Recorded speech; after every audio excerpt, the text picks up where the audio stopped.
Hi hello ಎಲ್ಲರೂ ಹೇಗಿದ್ದೀರಾ? ನಾನು ಚೆನ್ನಾಗಿದ್ದೀನಿ, ನೀವು ಕೂಡ ಚೆನ್ನಾಗಿದ್ದೀರಾ ಅಲ್ವಾ? ಎಲ್ರಿಗೂ ಕೋಮಲ ಬಿಲೀವ್ ಡೈಲಿ ವ್ಲಾಗ್ಸ್ ಯೂಟ್ಯೂಬ್ ಚಾನಲ್ಗೆ ಆತ್ಮೀಯವಾದಂಥ ಸ್ವಾಗತ. ಇದು ನಮ್ಮೂರಿನ ರಂಗನಾಥ ಸ್ವಾಮಿ ತೇರಿಂದಿನ ವ್ಲಾಗು. ಸ್ವಲ್ಪ ಲೇಟಾಗಿ ಅಪ್ಲೋಡ್ ಮಾಡ್ತಾಯಿದ್ದೀನಿ, ಯಾಕಂತಂದರೆ ಕೆಲಸ ಇತ್ತು, ಅದ್ರ ಜೊತೆ ಗಂಟಲಲ್ಲಿ ಕಿಚ್ಕಿಚ್ಚಾಗಿ ಯಾಕೋ ವಾಯ್ಸು ಸ್ವಲ್ಪ ಬ್ರೇಕ್ ಆಗ್ತಿತ್ತು. ಅದಕ್ಕೋಸ್ಕರ ಅದು ಸರಿಯಾಗುತ್ತೇನೋ ಅಂತ ಕಾದೆ, ಆದರೆ ಇನ್ನೂ ಸ್ವಲ್ಪ ಸರಿಯಾಗಿಲ್ಲ. ಆದರೆ ವ್ಲಾಗ್ಗಳು ಇನ್ನೂ ಸ್ಟಾಕ್ ಆಗಿಬಿಡ್ತವೆ ಅನ್ನೋ ಕಾರಣಕ್ಕೆ ವಾಯ್ಸು ಸ್ವಲ್ಪ ಡಿಸ್ಟರ್ಬೆನ್ಸ್ ಇದ್ದರೂ ಕೂಡ ಶೇರ್ ಮಾಡ್ತಾಯಿದ್ದೀನಿ. ಪ್ಲೀಸ್ ಯಾರೂ ತಪ್ಪು ತಿಳ್ಕೊಬೇಡಿ. ಇವತ್ತು ಸ್ವಲ್ಪ ಎದ್ದಿದ್ದು ಲೇಟಾಗೋಯಿತು. ಅಲಾರಾಮ್ನ ನಾನು 5:30ಗೆ ಇಟ್ಟಿದ್ದರೂ ಕೂಡ ನಂಗೆ ಅಲಾರಾಮ್ ಕೂಗಿರೋದೇ ಕೇಳಿಸಿಲ್ಲ. ಯಾಕಂತಂದರೆ ಹಿಂದಿನ ದಿನ ನಾನು ಬೆಳ್ಳಿ ಪಲ್ಲಕ್ಕಿ ನೋಡ್ಕೊಂಬಂದು ಮಧ್ಯರಾತ್ರಿ 2 ಗಂಟೆಗೆ ಮಲಗಿದ್ದೆ. ಆದ್ದರಿಂದ ಅಲಾರಾಮಿನ ಸೌಂಡೇ ನನಗೆ ಎಚ್ಚರಿಕೆ ಆಗಿಲ್ಲ. ನಾನಿದ್ದಾಗ 6:30. ಹಬ್ಬ ಮತ್ತು ಮನೇಲಿ ಏನಾದರೂ ಕೆಲಸ ಇದ್ದಾಗ ಈ ರೀತಿ ಒಂದು ಅರ್ಧ ಗಂಟೆ ಲೇಟ್ ಆಗಿದ್ರೆ ಕೆಲಸ ಎಲ್ಲ ಪೆಂಡಿಂಗ್ ಬಿದ್ದೋಗುತ್ತೆ. ನನಗಾಗಿದ್ದು ಕೂಡ ಅದೇ ಇವತ್ತು. ಏನು ಮಾಡಲಿ, ಏನೂ ಮಾಡೋಕ್ಕಾಗೋದಿಲ್ಲ. ತೇರು ಇರೋದ್ರಿಂದ, ತೇರು ಅಂತ ಅಂದರೆ ಇದು ನಮ್ಮೂರಲ್ಲಿ ತೇರು ನಡೆಯುತ್ತೆ. ಆದರೆ ನೆಂಟರಿಷ್ಟೆಲ್ಲ ಯಾರ್ಯಾರು ಬಂದಿದ್ರು ಹೇಗಾಗುತ್ತೆ ಅಂತ ಮುಂದೆ ಹೇಳ್ತೀನಿ. ಆದರೆ ಅಡುಗೆನ ನೀವು ಕೇಳ್ಬೋದು, ಇನ್ಸ್ಟಾಗ್ರಾಮಲ್ಲಿ ಕೇಳಿದ್ರು, ಮೇಡಮ್ ನೀವು ಸ್ನಾನ ಮಾಡಿ ಅಡುಗೆ ಮಾಡಬೇಕಿತ್ತು ಹಬ್ಬಗಳಲ್ಲಿ ಅಂತ ಹೇಳಿ.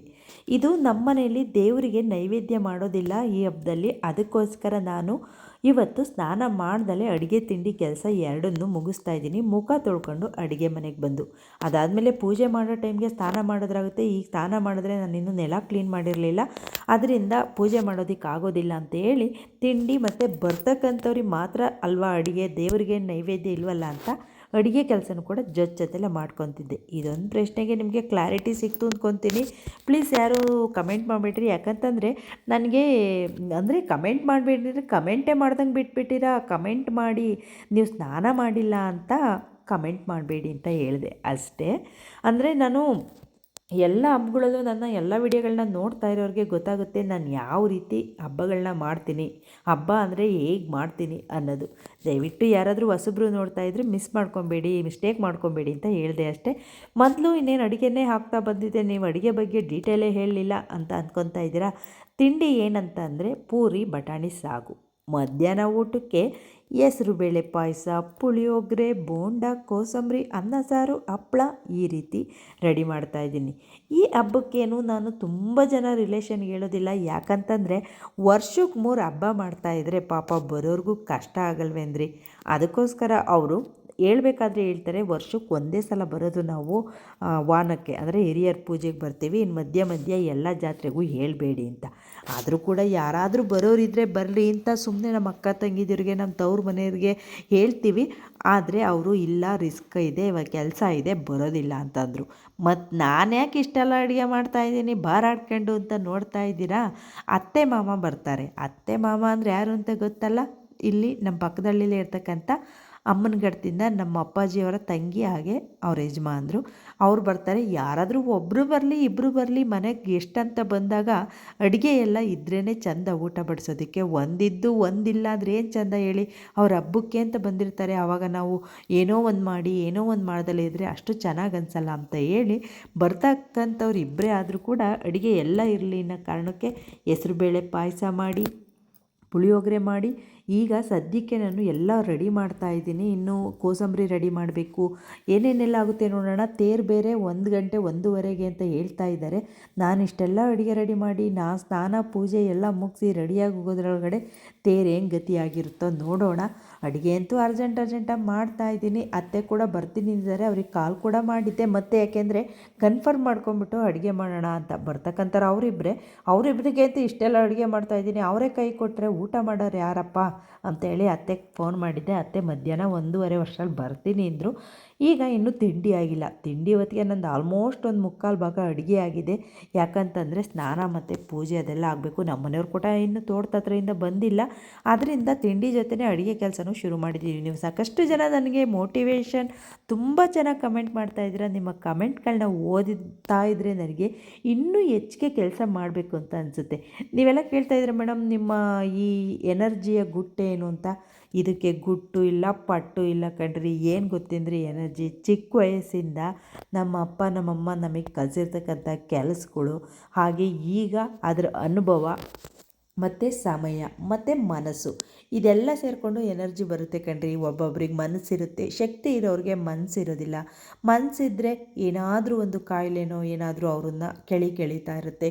ಈ ರೀತಿ ಒಬ್ಬೊಬ್ರಿಗೆ ಒಂದೊಂದು ತೊಂದರೆ ಇರುತ್ತೆ. ಇದ್ರಾಗ ಸೀಕ್ರೆಟ್ ಏನಿಲ್ಲ. ಮಾಡೋ ಕೆಲಸನ ಇಷ್ಟಪಟ್ಟು ಖುಷಿಯಿಂದ ಮಾಡಿ, ಆವಾಗಲೇ ಶಕ್ತಿನೂ ಬರುತ್ತೆ, ಹಾಗೆ ಅಡುಗೆನೂ ಚೆನ್ನಾಗಾಗುತ್ತೆ.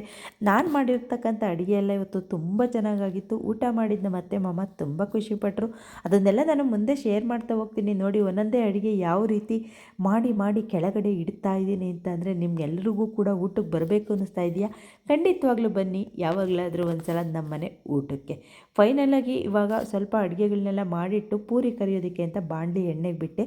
ನಮ್ಮನೆಯವ್ರು ಕೂಡ ಬಂದರು. ಹಾಗೆ ಇನ್ನೇನು ಪೂರಿ ಮಾಡಿದ್ನಲ್ಲ, ರಿಷು ಕೂಡ ಇವತ್ತು ತೇರು ಅಂತ ರಜಾ ಹಾಕಿದ್ದ. ಅವನಿಗೇನು ರಜಾ ಇರಲಿಲ್ಲ, ಊರಲ್ಲಿ ತೇರಾಗ್ತಿದೆ, ಒಂದಿನ ಸ್ಕೂಲ್ಗೆ ಹೋಗ್ದಿದ್ರು ಪರವಾಗಿಲ್ಲ, ಇನ್ನು ದೊಡ್ಡವರಾದಮೇಲೆ ತೇರುಗಳನ್ನೆಲ್ಲ ನೋಡ್ತಾರ, ಇದೆಲ್ಲ ಇರುತ್ತೋ ಇರೋದಿಲ್ವೋ ಅಂತ ಹೇಳಿ ರೇಖಾ ರಿಷುಗೆ ರಜಾ ಹಾಕ್ಸಿದ್ಲು. ಅವನು ಕೂಡ ಬಾ ಇಲ್ಲೇ ತಿಂಡಿ ತಿನ್ನಿವಂತೆ ಅಂತ ಅಂದೆ. ಅವನು ಅವ್ರ ಮನೇಲಿ ಪಲಾವುನೋ ಚಿತ್ರಾನ್ನನೋ ಅಂತಿದ್ದ. ಅದರಿಂದ ರಿಷು ಬರೋದ್ರೊಳಗಡೆ ನಾನು ಎಲ್ರಿಗೂ ಕೂಡ ಪೂರಿ ರೆಡಿ ಮಾಡ್ಕೊಳ್ಳೋಣ ಅಂತ ಈ ರೀತಿ ಅರಿತಾ ಇದ್ದೆ.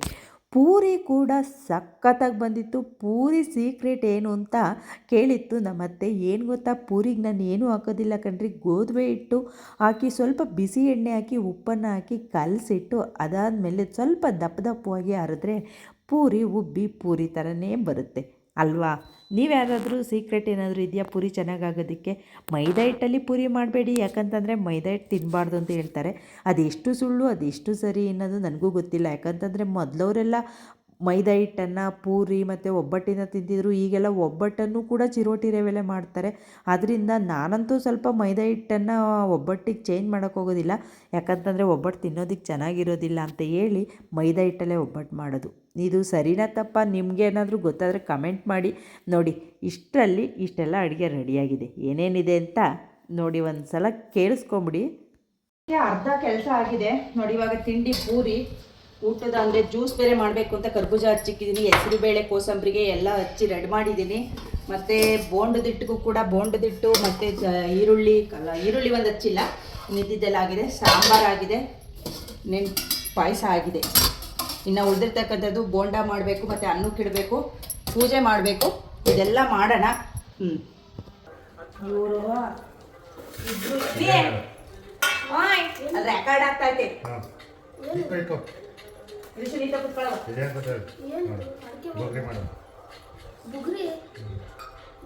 ನಾನು ಮಾತ್ರ ಈಗ ಆಡಿಸ್ತೀನಿ ಬುಗ್ರಿಯ. ಇಡು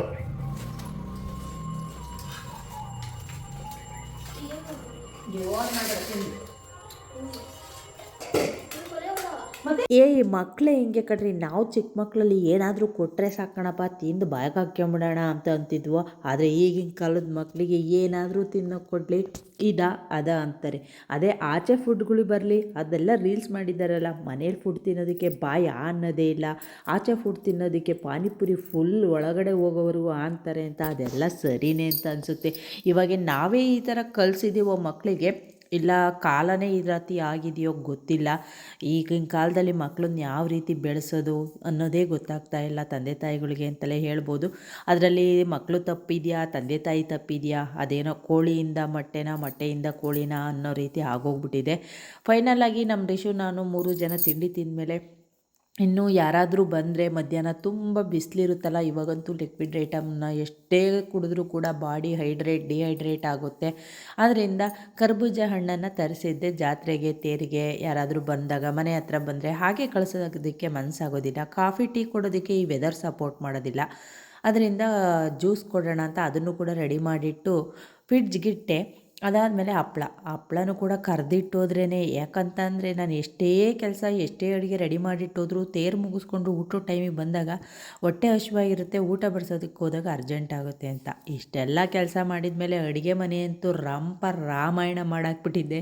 ನೀವೆಲ್ಲ ಕೇಳ್ತಿರ್ತೀರಲ್ಲ, ಮೇಡಮ್ ಎಷ್ಟು ಫಾಸ್ಟಾಗಿ ಕೆಲಸ ಮಾಡ್ತೀರಾ, ಅಷ್ಟು ಫಾಸ್ಟಾಗಿ ಮಾಡಬೇಕಾದ್ರೆ ಎಷ್ಟು ರೇಜ್ಗೆ ಮಾಡ್ಕೊಂಡಿರ್ತೀನಿ, ಎಷ್ಟು ಪಾತ್ರೆ ಮಾಡ್ಕೊಂಡಿರ್ತೀನಿ, ಎಷ್ಟು ನೆಲ ಗಲೀಜು ಮಾಡಿರ್ತೀನಿ, ಅದನ್ನೆಲ್ಲ ಕ್ಲೀನ್ ಮಾಡಿ ಹೋದ್ರೇ ಮತ್ತೆ ಅಡುಗೆ ಮನೆಗೆ ಬರೋಕ್ಕೆ ಸಮಾಧಾನ ಆಗೋದು. ಪಾತ್ರೆ ಎಲ್ಲ ಕ್ಲೀನ್ ಮಾಡಿಟ್ಟು ನೆನ್ನೆ ಎಲ್ಲ ನೆಲ ಒರೆಸಿದ್ದೆ, ಆದರೂ ಕೂಡ ಪೂಜೆ ಮಾಡಬೇಕಾದ್ರೆ ಒಂದು ಸಲ ಈ ರೀತಿಯಾಗಿ ನೆಲ ಕ್ಲೀನ್ ಮಾಡಿಕೊಂಡ್ರೆ ಅದೇನೋ ಸಮಾಧಾನ, ಮಡಿ ಅಂತ ಅಂತೀವಲ್ಲ ಅದಕ್ಕೋಸ್ಕರ ಬೇಗ ಟೈಮ್ ಬಂದು 11:30 ಆಗೋಯಿತು. ಅಷ್ಟರಲ್ಲಿ ನೆಲಗಳೆಲ್ಲ ಒರೆಸಿ ಪೂಜೆಗೂ ರೆಡಿ ಮಾಡಿ ನಾನೇ ಪೂಜೆ ಮಾಡಬೇಕಿತ್ತು. ನಮ್ಮನೆಯವರು ಇವತ್ತು ತೋಟದ ಬಂದ್ರೆ ಬುಲೆಟಲ್ಲಿ ಇಳಿತೈತೆ ಅಂತ ನಾನು ಕ್ಯಾಮ್ರಾ ಹಿಡ್ಕೊಂಡು ಬರೋದ್ರೊಳಗೆ ಅಲ್ಲೇ ಬಿಡು ಬಾ ಹೋಗ್ಬೇಕಂತ ಕಂತೀವಿ ಬಾ ಅಲ್ಲ ಹೋಗ್ಬೇಕಂತ ಆಮೇಲೆ ಹೋಗಿ ನಮ್ಮ ಅತ್ತೆ ಮಾಮ ಬಂದೇ ಬಿಟ್ಟರು ತೇರಿಗೆ ಅಂತ ಹೇಳಿ. ನಾನು ತುಂಬ ಅತ್ತೆ ಮಾಮ ಇಲ್ಲೇ ಇರೋದ್ರಿಂದ, ಇಲ್ಲೇ ಅಂತಂದರೆ ನಮ್ಮೂರಿಂದ 1-1.5 ಕಿಲೋಮೀಟ್ರ್ ದೂರದಲ್ಲೇ ಅವ್ರ ಊರು ಅಂತ ಎಲ್ಲ ಒಳಗಲ್ಲೂ ಹೇಳ್ತಾ ಇರ್ತೀನಲ್ಲ. ಅವ್ರು ಬಂದರು. ನೋಡಿ ಗಂಟ್ಲು ಇನ್ನೂ ಕೂಡ ಅದೇನಕ್ಕೆ ಹಂಗೆ ಆಗಿದೆಯೋ ಗೊತ್ತಿಲ್ಲ. ಈ ಫಂಕ್ಷನ್ಗಳಲ್ಲಿ ನೀರು ಕುಡ್ದಿದ್ಕೋ ಏನೋ ಒಂಥರ ವ್ಯತ್ಯಾಸ ಆಗಿಬಿಟ್ಟು ನನಗೆ ಬೇಗ ಈ ರೀತಿ ಎಲ್ಲ ಏನು ಅಲರ್ಜಿ ಏನೂ ಆಗೋದಿಲ್ಲ, ಇನ್ಫೆಕ್ಷನ್ ಆ ಥರ ಸ್ವಲ್ಪ ರೇರು. ಹೀಟ್ ಆಗಿರೋದಕ್ಕೆ ಗಂಟ್ಲು ನೋವು ಅಂತ ಅಂದ್ಕೊತೀನಿ. ಅದರಿಂದ ವಾಯ್ಸ್ ಸ್ವಲ್ಪ ತಪ್ಪು ತಿಳ್ಕೊಬೇಡಿ, ಈ ರೀತಿ ಆಯಿತು. ನಮ್ಮ ಅತ್ತೆ ಮಾಮ ಬಂದಮೇಲೆ ನಾನು ಕೂಡ ರೆಡಿಯಾಗಿ ಪೂಜೆ ಎಲ್ಲ ಮುಗಿಸಿ, ನಮ್ಮನೆಯವರು ನೀವೆಲ್ಲ ತೇರು ಎಳೆದ್ಮೇಲೆ ಬರೋದು ಅಂತ ಸಿಟ್ಕೊಂಡು ಅವರು ತೇರ ಹತ್ರ ಬಂದರು. ಅವ್ರನ್ನೇ ಸ್ವಲ್ಪ ವಿಡಿಯೋ ಎಲ್ಲ ಕ್ಯಾಪ್ಚರ್ ಮಾಡ್ಕೊಳ್ರಿ, ಅಲ್ಲಿ ಏನಾರ ಪೂಜೆ ನಡೀತಾ ಇದ್ರೆ ಅಂತ ಹೇಳಿ ಕಳಿಸಿದ್ದೆ. ಅದಕ್ಕೋಸ್ಕರ ಅವರು ನನಗೆ ಹೆಲ್ಪ್ ಆಗುತ್ತೆ ಅನ್ನೋ ಕಾರಣಕ್ಕೆ ವಿಡಿಯೋ ಎಲ್ಲ ತಗೊಂಡಿದ್ದಾರೆ. ಇನ್ನೂ ಜನಗಳೆಲ್ಲ ಕಡಿಮೆನೇ ಬಂದಿದ್ದು, ತೇರಿರೋದು 2 ಗಂಟೆಗೆ. ಆದ್ದರಿಂದ ದೂರದಿಂದ ಬಂದಿರತಕ್ಕಂಥ ಭಕ್ತಾದಿಗಳೆಲ್ಲ ಸಖತ್ತು ಜನ, ದೂರದಲ್ಲಿ ಟೌನಲ್ಲಿ ಎಲ್ಲ ಒಕ್ಕಲುಗಳಿದ್ದಾರೆ ರಂಗನಾಥ ಸ್ವಾಮಿಗೆ. ಅವ್ರಿಗೆಲ್ಲ ಹೊಟ್ಟೆ ಹಸಿವಾಗಿರುತ್ತೆ ಅಂತೇಳಿ ಊಟದ ವ್ಯವಸ್ಥೆನೂ ಮಾಡಿರ್ತಾರೆ. ಬೇಕಿದ್ರೆ ಊರವರು ಕೂಡ ಹೋಗಿ ಊಟ ಮಾಡ್ಬೋದು. ಕಡಿಮೆ ಊರವರೆಲ್ಲ ಹೋಗಿ ಊಟ ಮಾಡೋದು ಕಡಿಮೆ. ಒಕ್ಕಲುಗಳಿರ್ತಕ್ಕಂಥವ್ರು ಜಾತ್ರೆಗೆ ಅಂತ ಬಂದಿರತಕ್ಕಂಥವ್ರು ಹೋಗಿ ಊಟ ಮಾಡ್ತಾಯಿದ್ರು. ಅದನ್ನು ಕೂಡ ನಮ್ಮ ಮನೆಯವರು ಸ್ವಲ್ಪ ವಿಡಿಯೋ ತೊಗೊಂಡ್ರು. ಇನ್ನೂ ಟೈಮ್ ಇದೆ, ಇನ್ನು ದೇವರು ಇವಾಗ ತಾನೇ ದೇವಸ್ಥಾನದೊಳಗಿಂದ ತೇರ ಹತ್ರ ಬರೋದಕ್ಕೆ ರೆಡಿಯಾಗಿತ್ತು. ಅಂದರೆ ಅಲ್ಲೂ ಕೂಡ ಪೂಜೆಗಳೆಲ್ಲ ಇರುತ್ತೆ, ಆಮೇಲೆ ಟೈಮಿಂಗ್ಸ್ ಕೂಡ ಇರುತ್ತೆ. ಅದು ರಾಹು ಕಾಲ, ಒಳ್ಳೆ ಕಾಲದಲ್ಲಿ ತೇರು ಎಳಿಬೇಕು, ಇದೆಲ್ಲ ಇರುತ್ತಲ್ಲ. ಆದ್ದರಿಂದ ಟೈಮ್ ಇನ್ನೂ ಇತ್ತು ಅಂತ ಅನಿಸುತ್ತೆ. ಮೇ ಬಿ ನಮ್ಮ ಮನೆಯವ್ರು ಅಷ್ಟೇ ಅರ್ಜೆಂಟ್ ಮಾಡ್ಕೊಂಡು ಹೋದರು. ಅವರು ಹೋಗಿ ಕಾಲ್ ಮಾಡಿ ತೇರ ಹತ್ರ ದೇವ್ರು ಬಂದಾಗ ಅಂತ ಹೇಳಿದ್ದೆ. ಅವ್ರು ಹೋದ್ಮೇಲೇನು ಸ್ವಲ್ಪ ಹೊತ್ತಿಗೆ ಒಂದು ಅರ್ಧ ಗಂಟೆ ಆದರೂ ಕಾಲ್ ಮಾಡಲೇ ಇಲ್ಲ. ಸಮಾಧಾನವಾಗಿ ಹೊರಟು ಬಂದೆ. ಯಾಕಂತಂದರೆ ಬೆಳಗ್ಗಿಂದ ನನಗೆ ಕೂತ್ಕೊಂಡಿರಲಿಲ್ಲ, 2 ಕಾಲು ಒಂತಕ್ಕಿಗೆ ನಿಂತಿರಲಿಲ್ಲ ಅಂತಾರಲ್ಲ, ಆ ರೀತಿ ಆಗೋಗಿತ್ತು. ಅದರಿಂದ ಒಂದು 10 ನಿಮಿಷ ಅತ್ತೆ ಹತ್ರ ಮಾತಾಡಿಕೊಂಡು ಸಮಾಧಾನವಾಗಿ ಹೊರಟು ಅಷ್ಟರಲ್ಲಿ ನಮ್ಮ ಮನೆಯವರು ಕಾಲ್ ಮಾಡಿದ್ರು. ಅಂದರೆ ಇವಾಗ ದೇವಸ್ಥಾನದ ಹತ್ರ ದೇವರಿಗೆ ಪೂಜೆ ಎಲ್ಲ ನಡೀತಾ ಐತೆ, ಇವಾಗ ದೇವರು ತೇರ ಹತ್ರ ಹೋಗುತ್ತೆ ಅಂತ. ದೇವರು ತೇರ ಹತ್ರ ಹೋದ್ಮೇಲೂ ಕೂಡ ಅಲ್ಲಿ ಪೂಜೆ ಇದೆ. ಮತ್ತು ದೇವ್ರನ್ನ ಎತ್ತಿದ ತಕ್ಷಣ ತಗೊಂಡೋಗಿ ತೇರ ಮೇಲೆ ಕೂರಿಸೋದಿಲ್ಲ. ರಂಗನಾಥ ಸ್ವಾಮಿ ಈ ರೀತಿಯಾಗಿ ರೆಡಿಯಾಗಿದೆ. ನಮ್ಮೂರಿನ ರಂಗನಾಥ ಸ್ವಾಮಿ ದೇವಸ್ಥಾನ ತುಂಬ ಹಳೆಯದು ಅಂದರೆ ಚೋಳರು ಅವರೆಲ್ಲ ಇದರೆಲ್ಲ ಆ ಕಾಲದ ದೇವಸ್ಥಾನ ಅಂತ ಹೇಳ್ತಾರೆ. ಕಲ್ಲಲ್ಲಿ ಕಟ್ಟಿರೋದು, ತುಂಬ ಚೆನ್ನಾಗಿದೆ, ತುಂಬ ಹಳೆಯ ದೇವಸ್ಥಾನ. ದೇವರು ಕೂಡ ಈ ರೀತಿ ರೆಡಿಯಾಗಿತ್ತು. ಅಂದರೆ ಅಲಂಕಾರ ಮಾಡಿದರು, ತುಂಬ ಚೆನ್ನಾಗಿ ಕಾಣಿಸ್ತಾ ಇತ್ತು. ಇವಾಗ ದೇವ್ರನ್ನ ಎತ್ತಿ ಮೆರವಣಿಗೆ ಮಾಡಿಕೊಂಡು ತಗೊಂಬರ್ತಾ ಇದ್ದಾರೆ. ನೋಡಿ ಯಾವ ರೀತಿ ಅಂತ. ಪೂಜೆ ಹೆಜ್ಜೆಗೂ ಪೂಜೆ ಇರುತ್ತೆ. ಇಲ್ಲಿ ಕೂರಿಸಿ ಗದ್ದಿಗೆ ಮಾಡಿ ಇಲ್ಲಿಂದ ಮುಂದಕ್ಕೆ ಮತ್ತೆ ತೊಗೊಂಡೋಗ್ಬೇಕಾದ್ರೆ ವಾಹನ ಅಂದರೆ ಮೆರವಣಿಗೆ, ಅದು ಪಲ್ಲಕ್ಕಿ ಇದೆಯಲ್ಲ ಅದ್ರ ಮೇಲೆ ಕೂರಿಸ್ಕೊಂಡು ಹೋಗಬೇಕು. ಅದರಿಂದ ಈ ರೀತಿಯಾಗಿ ಪೂಜೆ ಮಾಡೋದಕ್ಕೆ ಶುರು ಮಾಡಿದ್ರು. ಅದು ಜನಗಳೆಲ್ಲ ಇದ್ದಿದ್ದರಿಂದ ಅಲ್ಲಿ ವಿಡಿಯೋ ಕ್ಯಾಪ್ಚರ್ ಮಾಡೋದು ಪಾಪ ಕಷ್ಟ ಆಯಿತು ಅಂತ ಅನಿಸುತ್ತೆ ನಮ್ಮ ಮನೆಯವ್ರಿಗೆ. ದೂರದಿಂದಲೇ ಅಷ್ಟನ್ನು ಕ್ಯಾಪ್ಚರ್ ಮಾಡಿದರು. ನೀವು ಬೇಕಿದ್ರೆ ದೇವರು ಬರ್ತಾ ಇರೋದನ್ನು, ವಾದ್ಯ ಯಾವ ರೀತಿ ಇದೆ ಸೌಂಡು ಅನ್ನೋದನ್ನು 1-2 ಸೆಕೆಂಡು, ಯಾಕೆಂತಂದರೆ ಬರೀ ವಾದ್ಯನೇ ಹಾಕಿದ್ರೂ ನಿಮಗೂ ಬೋರ್ ಆಗ್ಬೋದು. ಅದರಿಂದ ದೇವರು ತೇರ ಹತ್ರ ಹೋಗ್ಬೇಕಾದ್ರೆ ಯಾವ ರೀತಿ ಇತ್ತು ಜನಗಳ ಮಾತುಕತೆ, ಕ್ರೌಡು, ಹಾಗೆ ಬಡಿತಾ ಇರ್ತಕ್ಕಂಥ ಸೌಂಡ್ ಕೇಳಿಸಿದ್ರೆ ಅದು ಜಾತ್ರೆ ಫೀಲ್ ಬರೋದು ಕಣ್ರಿ. ನಾನು ಹಿಂದೆ ಏನೇ ಹೇಳಿದ್ರು ಕೂಡ ನಿಮ್ಗೆ ಅದು ಜಾತ್ರೆ ಫೀಲ್ ಬರೋದಿಲ್ಲ. ಬನ್ನಿ ಇವಾಗ ಯಾವ ರೀತಿ ದೇವರು ತೇರ ಮೇಲೆ ಹೋಗ್ತಾ ಇದೆ. ಮತ್ತು ಆ ದೇವ್ರು ತೇರ ಮೇಲೆ ಹೋದ್ಮೇಲೂ ಕೂಡ ಇಳಿಯೋದಿಲ್ಲ. ಯಾಕಂತಂದರೆ ಅದಕ್ಕೂ ಒಂದು ಕಡ್ಡಾಯ ಇದೆ. ಅದೇನು ಅಂತ ಮುಂದೆ ಹೇಳ್ತೀನಿ. ಸದ್ಯಕ್ಕೆ ಇವಾಗ ಆ ಬಡಿಯೋ ಸೌಂಡು, ಆ ವಾದ್ಯ, ಜನಗಳ ಕ್ರೌಡ್ ಸೌಂಡನ್ನ ಒಂದು ಸ್ವಲ್ಪ ಕೇಳಿಸ್ಕೊಂಬಿಡೋಣ.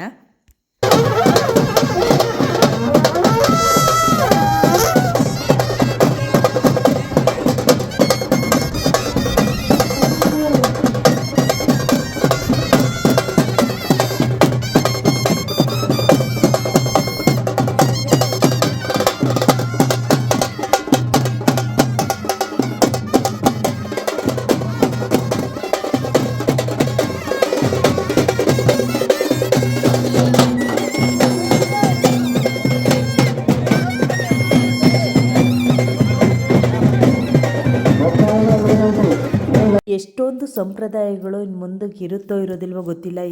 ಈ ಜಾತ್ರೆನ ರಂಗನಾಥ ಸ್ವಾಮಿ ತೇರಿಂದ ಮದುವೆನ ಅಂದರೆ ಜನಗಳ ಮನುಷ್ಯರು ಮದುವೆನ ಯಾವ ರೀತಿ ಮಾಡ್ತಾರೋ ಅದೇ ರೀತಿ ಮಾಡ್ತಾರೆ ನಮ್ಮೂರಲ್ಲಿ. ಹಿಂದಿನ ಸಲ ನಾನು ತುಂಬ ದಿನಗಳ ಹಿಂದೆ ನಾನು ಅದನ್ನು ಕೂಡ ಡೀಟೇಲಾಗಿ ಶೇರ್ ಮಾಡಿದ್ದೆ. ಮೊದಲನೇ ದಿನ ಪ್ರಥಮ ಶಾಸ್ತ್ರ, ಮುಹೂರ್ತ, ತಾಳಿ ಕಟ್ಟೋದು, ಹಾಗೆ ಈವನ್ ಪ್ರಸ್ಥನೂ ಕೂಡ ಮಾಡ್ತಾರೆ. ಅದಾದಮೇಲೆ ಮೆರವಣಿಗೆಗಳು, ಹೆಣ್ಣು ಗಂಡನ ಮೆರವಣಿಗೆ ಮಾಡೋರಲ್ಲ ಅದೇ ರೀತಿ 3 ದಿನ ಕುದುರೆ ವಾಹನ, ಒಂಟೆ ವಾಹನ, ಆನೆ ವಾಹನ ಈ ರೀತಿ ಮೆರವಣಿಗೆನೂ ಕೂಡ ಮಾಡ್ತಾರೆ. ಎಷ್ಟು ಚೆನ್ನಾಗಿರುತ್ತೆ ಗೊತ್ತಾ, ಅದು ನೋಡೋದಕ್ಕೆ ಒಂದು ಚಂದ. ನಾನು ಪ್ರತಿ ಸಲನೂ ಏನು ಅದನ್ನು ಶೂಟ್ ಮಾಡೋದು ಅಂತ ಹೇಳಿ ಅಂದರೆ ನಿಮಗೆ ಬೇಜಾರಾಗುತ್ತೆ ಅನ್ನೋ ಕಾರಣಕ್ಕೆ ನಾನು ಹೋಗಿ ಅದನ್ನೆಲ್ಲ ಶೂಟ್ ಮಾಡಲಿಲ್ಲ. ಅಂದರೆ ಮನುಷ್ಯರ ಮದುವೆ ಯಾವ ರೀತಿ ಆಗುತ್ತೋ ಹಾಗೇ ಆಗುತ್ತೆ ರಂಗನಾಥ ಸ್ವಾಮಿಯವರ ಮದುವೆನೂ ಕೂಡ ನಮ್ಮೂರಲ್ಲಿ ಜಾತ್ರೆಯಲ್ಲಿ. ಹೌದಾ, ನಿಮಗೆ ಗೊತ್ತಿತ್ತಾ? ಅಥವಾ ರಂಗನಾಥ ಸ್ವಾಮಿ ಜಾತ್ರೆ ಎಲ್ಲ ಕಡೆನೂ ಇದೇ ರೀತಿ ಆಗುತ್ತಾ? ಅದನ್ನು ನನ್ನ ಜೊತೆ ಶೇರ್ ಮಾಡಿ. ಅಂದರೆ ಇಲ್ಲೂ ಕೂಡ ಪ್ರೊಸೀಜರ್ ಅಂದರೆ ಎಡೆ ಹಾಕಿ ಪೂಜೆ ಮಾಡೋದು, ತೇರಿನ ಚಕ್ರಗಳಿಗೆ ಪೂಜೆ ಮಾಡೋದು ಇದೆಲ್ಲ ಇತ್ತು. ಬಿಸಿಲಂತೂ ತುಂಬ ಜಾಸ್ತಿ ಇತ್ತು ಪಾಪ. ಅಷ್ಟು ಬಿಸಿಲಿದ್ರು ಕೂಡ ಎಲ್ಲ ಜನಗಳು ಮಕ್ಳುಗಳ್ನ ಹೆಗ್ಲು ಮೇಲೆ ಹೊತ್ಕೊಂಡು ಹಾಗೆ ಮೊಬೈಲಲ್ಲಿ ವಿಡಿಯೋನ ಕ್ಯಾಪ್ಚರ್ ಮಾಡಿಕೊಂಡು ಈ ರೀತಿಯಾಗಿ ನಿಂತಿದ್ರು. ಸ್ವಲ್ಪ ಶಾಮಿಯಾನ ಹಾಕಿದ್ರು, ಆದರೆ ಅಷ್ಟು ಜನಗಳಿಗೂ ಕೂಡ ಶಾಮಿಯಾನ ಒದಗಿಸೋದು ಕಷ್ಟ ಅಲ್ವಾ. ನೋಡಿ, ಇವಾಗ ಸ್ವಾಮಿ ತೇರಿನ ಮೇಲೆ ಹತ್ತುತ್ತಾ ಇದೆ. ಯಾವ ರೀತಿ ಹತ್ತುತ್ತಾ ಇದ್ದಾರೆ ಅಂತ ಪ್ರತಿ ವರ್ಷವೂ ಕೂಡ ಇದೇ ರೀತಿ ಆಗುತ್ತೆ ನಮ್ಮೂರು ಜಾತ್ರೆ. ನೀವು ಯಾರೆಲ್ಲ ಬಂದಿದ್ರಿ ನನ್ನ ಜೊತೆ ಶೇರ್ ಮಾಡ್ಕೊಳ್ಳಿ. ಹಾಗೆ ಸ್ವಲ್ಪ ಜನ ಮಾತಾಡ್ಸಿರೋರಿಗೆಲ್ಲ ಥ್ಯಾಂಕ್ ಯು ಹೇಳ್ತೀನಿ ಅಂತ ಹೇಳ್ತಾ, ಇವಾಗ ಬನ್ನಿ ಎಲ್ಲರೂ ದೇವರನ್ನ ತೇರ ಮೇಲೆ ಹತ್ತಿಸ್ತಾ ಇದ್ದಾರೆ. ಈಗ ಒಂದು ಸ್ವಲ್ಪ ಕ್ಲಿಪ್ಪು ನೋಡಿರೋಂತೆ ಯಾವ ರೀತಿ ಇದೆ ಕ್ರೌಡು.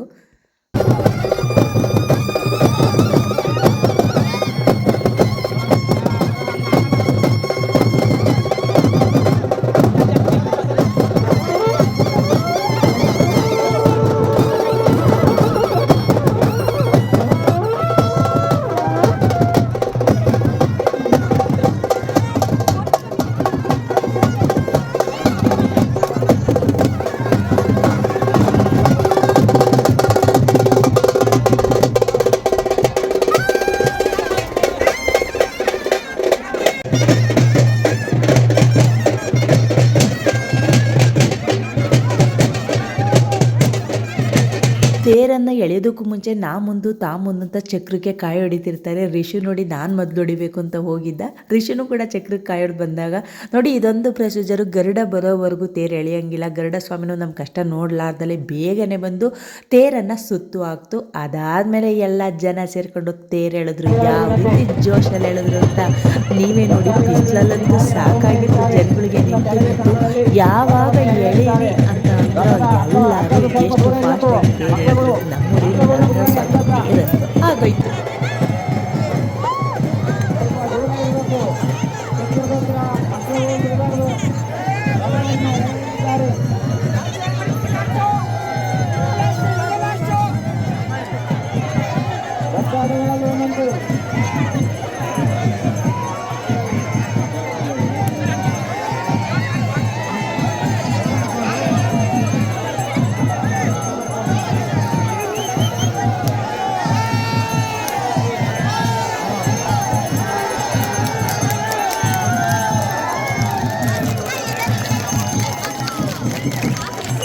ತೇರೆಲ್ಲ ಎಳೆದ್ಮೇಲೆ ನಮ್ಮನೆಯವರು ಪಾಪ ತೇರು ವಿಡಿಯೋ ಮಾಡ್ತಿದ್ರು. ನನಗಂತೂ ಅವ್ರು ಸಿಗಲೇ ಇಲ್ಲ. ಯಾಕಂತಂದರೆ ನಾನು ತೇರಿಗೆ ಬಾಳೆಹಣ್ಣು ದವನನ ಎಸಿಬೇಕಾದ್ರೆ ಒಂದು ವಿಡಿಯೋ ತೆಗೆಸ್ಕೊಳ್ಳೋಣ ಅಂತ ಕಾದ್ವಿ.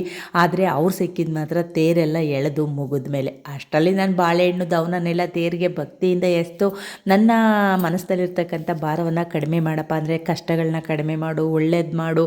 ನಮಗೂ ಕಷ್ಟಗಳಿರುತ್ತೆ. ಏನು ನೀವು ವಿಡಿಯೋದಲ್ಲಿ ಅಷ್ಟು ಖುಷಿಯಾಗಿದ್ದೀರಾ, ನೀವು ಕೂಡ ಕಷ್ಟ ಅಂತ ಅಂದರೆ ಅದೊಂದು ಕಷ್ಟ ಎಲ್ಲ ಮನುಷ್ಯರಿಗೂ ಇರುತ್ತೆ. ಕಷ್ಟ ಇಲ್ದಲೇ ಇರ್ತಕ್ಕಂಥ ಮನುಷ್ಯರೇ ಇಲ್ಲ. ನಮಗಿರ್ತಕ್ಕಂಥ ತೊಂದರೆಗಳನ್ನ ನಿವಾರಿಸಪ್ಪ ಅಂತೇಳಿ ಬಾಳೆಹಣ್ಣನ್ನು ತೇರಿಗೆ ಎಸ್ತಿದ್ವಿ. ಆದರೆ ವಿಡಿಯೋಕ್ಕೆ ಅಂತೇಳಿ ನಿಂತಿರ್ತಕ್ಕಂಥ ತೇರಿಗೆ ಮತ್ತೊಮ್ಮೆ ಬಾಳೆಹಣ್ಣು ದವನನ ಎಸ್ತು ಇವಾಗ ಮನೆ ಕಡೆ ಬಂದ್ವಿ. ಯಾಕಂತಂದರೆ ಟೈಮ್ ಬಂದು 3 ಗಂಟೆ ಆಗಿತ್ತು. ಅಷ್ಟರಲ್ಲಿ ಹೊಟ್ಟೆ ಕಡೆ ಚುರುಗುಡ್ತಾ ಇತ್ತು. ಅದರಿಂದ ನಮ್ಮ ಮಾಮ ಕೂಡ ಆಲ್ರೆಡಿ ಮನೆ ಹತ್ರನೇ ಹೋಗಿದ್ರು. ಅವ್ರಿಗೆ ಹೊಟ್ಟೆ ಹಸಿವಾಗಿರಬೇಕು ಅಂತ ರೇಖುನು ಕೂಡ ಮನೆ ಹತ್ರ ಬಾ ಅಂತ ಹೇಳಿ ನಾನು ಅತ್ತೆ ಬಂದರೆ ಬಿಸಿ ಪೂರಿ ಅರಿಬೇಕಿತ್ತು, ಬೋಂಡ ಹಾಕಬೇಕಿತ್ತು, ಹೆಸರುಬೇಳೆ ಮಿಕ್ಸ್ ಮಾಡಬೇಕಿತ್ತು, ಮಜ್ಜಿಗೆ ಅದು ಮಾಡಬೇಕಿತ್ತು. ಇಷ್ಟೆಲ್ಲ ಕೆಲಸ ಮಾಡಿ ಹೋದರೂ ಕೂಡ ಎಷ್ಟು ಅರ್ಜೆಂಟಾಗಿ ಎಲ್ಲ ರೆಡಿ ಮಾಡಿದ್ದೀನಿ ಗೊತ್ತಾ. ಇನ್ನೇನಾದರೂ ನಾನು ನಿಮ್ಮ ಕೆಲಸ ಮಾಡ್ದಲೇ ಹೋಗಿದರೆ ಎಷ್ಟು ರಿಸ್ಕ್ ಆಗೋದು. ಅಷ್ಟು ಫಾಸ್ಟಾಗಿದ್ದು ಅಂದರೆ ಎದ್ದಿದ್ದು ಲೇಟಾಗಿತ್ತು, ಆದರೆ ಮಾಡಿದ್ದು ಮಾತ್ರ ಫಾಸ್ಟಾಗಿತ್ತು. ನಾನಿವಾಗ ಪುಳಿಯೋಗರೆನ ಬಿಸಿ ಗೊಜ್ಜು ಸ್ವಲ್ಪ ತಣ್ಣಗಾಗಿತ್ತು ಅಂತ ಅದನ್ನು ಬಿಸಿ ಮಾಡಿ ಕಲಿಸ್ತಾ ಇದ್ದೀನಿ. ನಮ್ಮ ಮಾಮೂಂಗೆ ಹೊಟ್ಟೆ ಹಸಿವಾಗಿತ್ತು ಅಂತ ಅತ್ತೆ ಹೇಳ್ತಾಯಿದ್ರು.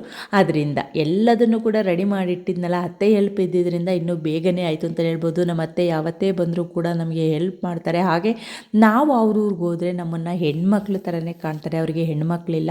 ಅದೊಂದು ಖುಷಿ ವಿಷಯ. ಯಾಕಂತಂದರೆ ಇವಾಗ ಅತ್ತೆ ಅಂದರೆ ನಮ್ಮ ಅಪ್ಪಾಜಿಯವ್ರ ತಂಗಿ, ನಮ್ಮ ಅಪ್ಪಾಜಿನೇ ತೀರೋಗಿದ್ದಾರೆ.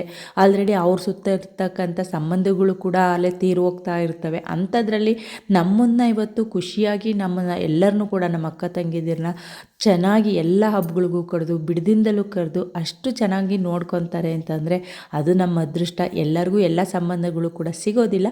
ನನಗೆ ಎಲ್ಲ ಸಂಬಂಧಗಳು ಕೂಡ ಸಿಕ್ಕಿದೆ. ಸಿಕ್ಕಿರ್ತಕ್ಕಂಥ ಎಲ್ಲ ಸಂಬಂಧಗಳಿಗೂ ಕೂಡ ಬೆಲೆ ಕೊಟ್ಕೊಂಡು ಅದನ್ನು ಮೇಂಟೈನ್ ಮಾಡಿಕೊಂಡು ಹೋಗ್ತಕ್ಕಂಥ ಶಕ್ತಿನ ಆ ಭಗವಂತ ಕೊಡಲಿ ಅಂತ ಕೇಳ್ಕೊತೀನಿ. ನನಗೆ ಇನ್ನೇನು ನೀವು ಅನ್ಬೋದು ಎಲ್ಲದೂ ಇದೆ, ಇನ್ನೇನು ಕೇಳ್ತೀರಂತ. ಖಂಡಿತವಾಗ್ಲೂ ನಮಗೂ ಇಲ್ದಲೇ ಇರ್ತಕ್ಕಂಥದ್ದು ತುಂಬ ಇದೆ. ಆದರೆ ಅದೆಲ್ಲ ಜೀವನ ಮಾಡೋದಕ್ಕೆ ಬೇಕಾಗೋದಿಲ್ಲ. ಜೀವನ ಮಾಡೋದಕ್ಕೆ ಬೇಕಾಗಿರೋದು 3 ಹೊತ್ತು ಊಟ, ಹಾಗೆ ಈ ಕಾಲದ ತಕ್ಕನಾಗೆ ಒಂದು ಮನೆ, ಹಾಗೆ 4 ಜನದೊಳಗಡೆ ಓಡಾಡ್ತಕ್ಕಂಥ ಪರಿಸ್ಥಿತಿ. ಅಷ್ಟು ನನಗಿದೆ. ಇದಕ್ಕೆ ಮೀರಿ ದೇವ್ರು ಕೊಟ್ಟರೆ ಖುಷಿ, ಕೊಡಲಿಲ್ಲ ಅಂದರೂ ತೊಂದರೆ ಇಲ್ಲ. ಈಗ ಫೈನಲ್ಲಾಗಿ ನಾನು ಪೂರಿ ಎಲ್ಲ ಕರೆದೆ. ಅತ್ತೆ ಹೆಸರುಬೇಳೆ ಮಿಕ್ಸ್ ಮಾಡಿದ್ರು, ಹಾಗೆ ಪೂರಿ ಹರ್ಕೊಟ್ರು. ಇನ್ನೂ ಬೋಂಡ ಹಾಕೋ ಕೆಲಸ ಇತ್ತು. ಅತ್ತೆ ಅದನ್ನು ಮಾಡ್ತೀನಿ, ನೀನು ಅಷ್ಟೊತ್ತಿಗೆ ಊಟಕ್ಕೆ ಇಡೋಗು ಮಾಮೂಂಗೆ ಕರೆದು ಅಂತಂದರು. ಅತ್ತೆ ಬೋಂಡ ಹಾಕೋದಕ್ಕೆ ನಿಂತ್ಕೊಂಡ್ರು. ಇದೆಲ್ಲ ಆಗೋದ್ರೊಳಗಡೆ ಟೈಮ್ ಬಂದು 3 ಗಂಟೆ ಮೇಲಾಗಿತ್ತು. ಪಾಪ ಹೊಟ್ಟೆ ಹಸಿಯೋ ಟೈಮೇ. ಯಾಕಂತಂದರೆ ಬೆಳಗ್ಗೆ ತಿಂಡಿ 9 ಗಂಟೆಗೆ 9:30ಗೆ ತಿಂದಿರ್ತೀವಿ. ಅದು ಸ್ವಲ್ಪ ತಿಂದಿರ್ತೀವಿ ಅರ್ಜೆಂಟಲ್ಲಿ, ಹೊಟ್ಟೆ ಹಸಿವಾಗ ಟೈಮು ಅಂತ ಹೇಳಿ ಮಾಮನ್ನ ಊಟಕ್ಕೆ ಕರಿತೀನಿ ಅತ್ತೆ, ನೀವು ಬೋಂಡ ಹಾಕಿ ಅಂತ ಅಂದೆ. ನನ್ನ ಅಕ್ಕ ತಂಗಿದಿರು ಯಾರೂ ಬಂದಿರಲಿಲ್ಲ, ಅವರನ್ನು ಕೂಡ ಕರೆದಿದ್ದೆ. ಬಂದಿದ್ರೆ ಚೆನ್ನಾಗಿರೋದು.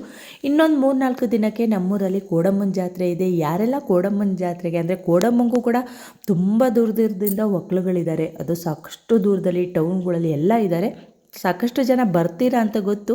ಬನ್ನಿ ನಮ್ಮೂರು ಕೋಡಮ್ಮನ ಜಾತ್ರೆನೂ ನೋಡಿ, ಅದು ಕೂಡ ಸಖತ್ತಾಗುತ್ತೆ 2 ದಿನ. ಹಾಗೆ ಕೋಡಮ್ಮ ಶಕ್ತಿಯುತಿಯಾಗಿರ್ತಕ್ಕಂಥ ನಮ್ಮೂರಿನ ಗ್ರಾಮ ದೇವತೆ, ನನಗೆ ಇಷ್ಟ ದೇವತೆ ಅಂತ ಹೇಳ್ತಾ ಇರ್ತೀನಿ.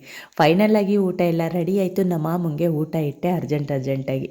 ನಮ್ಮ ಮಾಮ ಅಂತೂ ಕಂಫರ್ಟಾಗಿರಬೇಕು. ಅವ್ರಿಗೆ ಊಟ ಮಾಡಬೇಕಾದ್ರೆ ಅಂದರೆ ಕೂತ್ಕೊಳೋದಕ್ಕಾಗಲಿ ಊಟ ಆಗಲಿ ತುಂಬ ಇಷ್ಟಪಟ್ಟು ಊಟ ಮಾಡ್ತಾರೆ. ನಾನು ಮಾಡಿರ್ತಕ್ಕಂಥ ಊಟನ ಚೆನ್ನಾಗಿದೆ ಅಂತ ಹೇಳಿದ್ರು. ನನಗೆ ನಾನು ಮಾಡಿರ್ತಕ್ಕಂಥ ಊಟನ ಚೆನ್ನಾಗಿದೆ ಅಂತ ಊಟ ಮಾಡಿದ್ರೆ ಬಡಿಸೋದಕ್ಕಂತೂ ಸಖತ್ ಖುಷಿಯಾಗುತ್ತೆ. ಎಲ್ಲ ಅರೇಂಜ್ ಮಾಡಿಕೊಂಡು ಒಂದು ಕಡೆ ಇಟ್ಕೊಂಡು ಎಲ್ಲ ಒಟ್ಟಿಗೆ ಕೂತ್ಕೊಂಡು ಊಟ ಮಾಡೋದು ಅಂದರೆ ನನಗೆ ಇನ್ನೂ ತುಂಬ ಇಷ್ಟ. ನಾನು ಅದಕ್ಕೋಸ್ಕರ ಎಷ್ಟೇ ಕಷ್ಟ ಆದರೂ ಕೂಡ ಬೇಗ ಎದ್ದು ಎಲ್ಲ ಕೆಲಸನೂ ಮುಗಿಸ್ಕೊಂಡು ಅರೇಂಜ್ ಮಾಡೋದಕ್ಕೆ ಪ್ರಯತ್ನ ಪಡ್ತೀನಿ. ಆದರೆ ಬಿಸಿ ಇರಲಿ ಅನ್ನೋ ಕಾರಣಕ್ಕೆ ಇವತ್ತು ಈ ಬೋಂಡ ಪೂರಿ ಅದರಿಂದ ಸ್ವಲ್ಪ ಲೇಟ್ ಆಯಿತು ಅಷ್ಟೇ. ಇನ್ನೆಲ್ಲ ಹಬ್ಬಗಳಲ್ಲೂ ಕೂಡ ನಂದು ಅಡುಗೆ ಫುಲ್ ರೆಡಿಯಾಗಿರುತ್ತೆ. ನಿಮಗೆ ನೋಡಿದ್ರೆ ಗೊತ್ತಾಗುತ್ತೆ. ನನ್ನ ವ್ಲಾಗ್ನ ನಾನೇನು ಹೆಚ್ಚಿಗೆ ಹೇಳೋದು ಬೇಕಿಲ್ಲ. ನಮ್ಮ ಮಾಮಂದು ಊಟ ಆದಮೇಲೆ ನಾನು ನಮ್ಮ ಮನೆಯವರು ಅತ್ತೆ 3 ಜನ ಒಟ್ಟಿಗೆ ಕೂತ್ಕೊಂಡು ಊಟ ಸ್ಟಾರ್ಟ್ ಮಾಡಿದ್ವಿ. ರೇಖನ್ನ ಕರೆದಿದ್ದೆ, ಅವರು ಕೂಡ ಹಬ್ಬ ಮಾಡಿದ್ರಿಂದ ನನಗೆ ಊಟ ಬೇಡ, ಮನೆ ಹತ್ರ ಸುಮ್ಮನೆ ಬರ್ತೀನಿ ಮಾತಾಡೋದಕ್ಕೆ ಅಂತ ಅಂದ್ಲು. ಅವಳು ಬರೋವಷ್ಟರಲ್ಲಿ ಊಟ ಮುಗಿಸೋಣ, ಹೇಗಿದ್ರು ಅವಳು ಊಟ ಮಾಡಲ್ಲ ಅಂತ ಹೇಳಿ ನಾವು ಊಟ ಮುಗಿಸಿದ್ವಿ. ಅಷ್ಟರಲ್ಲಿ ತೋಟದ ಹತ್ರದಿಂದ ನಮ್ಮ ಅಣ್ಣ ತಮ್ಮದಿರ ಮನೆಯವರು ಎಲ್ಲ ತೇರಿಗೆ ಬರ್ತಾರಲ್ಲ, ಅದು ಊರೊಳಗಡೆ ತೇರು, ಅವರಿರೋ ತೋಟದಲ್ಲಿ. ತೇರಿಗೆ ಬಂದಾಗ ಪ್ರತಿ ವರ್ಷವೂ ಕೂಡ ಮನೆ ಹತ್ರ ಬಂದು ಹೋಗ್ತಾರೆ. ಅವರೆಲ್ಲ ಬರ್ತಾರೆ ಅನ್ನೋ ಕಾರಣಕ್ಕೆ ನಾನು ಕರ್ಬೂಜ ಹಣ್ಣಿನ ಜ್ಯೂಸ್ ರೆಡಿ ಮಾಡಿದ್ದೆ. ಊಟ ಮಾಡಿರಿ ಅಂತ ಅಂದೆ. ಸ್ವಲ್ಪ ಲೈಟಾಗಿ ಊಟ ಕೂಡ ಮಾಡಿದ್ರು. ಜ್ಯೂಸ್ ಕೊಟ್ಟು ಅವ್ರ ಹತ್ರ ನಾನು ಮಾತಾಡ್ತಾ ಕೂತ್ಕೊಂಡೆ. ಅಷ್ಟರಲ್ಲಿ ಟೈಮ್ ಬಂದು 5:30 ಆಯಿತು. ನಿಜವಾಗ್ಲೂ ಈ ಸೀರೆ ಉಟ್ಕೊಂಡು ಜಾತ್ರೆಗಳು ಹಬ್ಬಗಳನ್ನ ಮಾಡೋದು ಅಂತ ಅಂದರೆ ತುಂಬ ಕಷ್ಟ. ಅದೊಂಥರ ಟಾಸ್ಕ್ ಅಂತಲೇ ಹೇಳ್ಬೋದು. ನಾನಂತೂ ಇತ್ತೀಚಿನ ದಿನಗಳಲ್ಲಿ ರೂಢಿಯಾಗಿದ್ದೀನಿ ವಿಡಿಯೋಕ್ಕೆಲ್ಲ ಸೀರೆ ಉಟ್ಟು ಅಂತಲೇ ಹೇಳ್ಬೋದು.